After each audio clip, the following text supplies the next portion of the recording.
En France.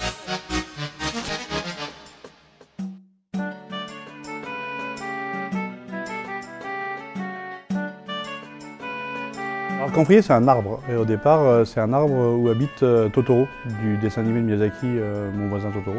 Et comme on est ultra fan de Miyazaki et particulièrement de Totoro, on s'est dit que c'était plutôt sympa d'habiter là où il habitait aussi. Alors la boutique Le Camphrier se veut en fait être une boutique exhaustive sur le Japon et un endroit pour tous les fans du Japon. Que ce soit le Japon côté pop culture, geek culture avec tout ce qui est manga, jeux vidéo, etc.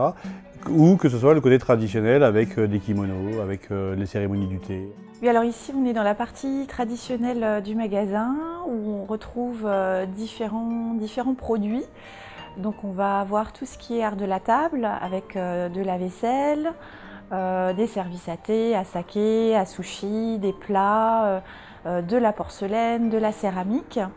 On va retrouver aussi des théières puisque je développe beaucoup la partie thé. Beaucoup d'objets porte-bonheur, des figurines. Un petit coup de cœur en ce moment pour les Daruma. Qui était une figurine pas très connue quand j'ai commencé à en faire à la boutique. Donc ça c'est le Daruma classique, mais aussi on peut trouver des déclinaisons dans toutes les couleurs qui sont assez originales. Donc il y a vraiment une volonté d'être sur tout le Japon, de la tradition à aujourd'hui.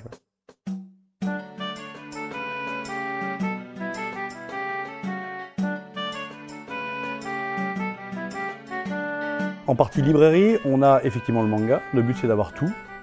Tout ce qui est sorti en France, ça va du shonen au shoujo en passant par un rayon yaoi hyper impressionnant.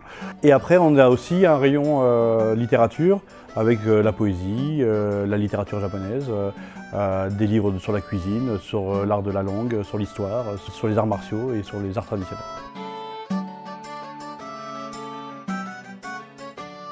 La partie kawaii, elle est venue au départ essentiellement du côté Ghibli parce que tout ce qui faisait, tous les produits dérivés d'Hayao Miyazaki sont plutôt kawaii. Et aussi parce que les Japonais ont vraiment ce sens du mignon et n'ont pas d'arrêt par rapport à ça, quel que soit leur âge, quel que soit le support. Et je trouve qu'aujourd'hui en France, on manque un peu de mignon. Donc si de temps en temps il y a un peu de kawaii dans la vie, c'est plutôt rassurant.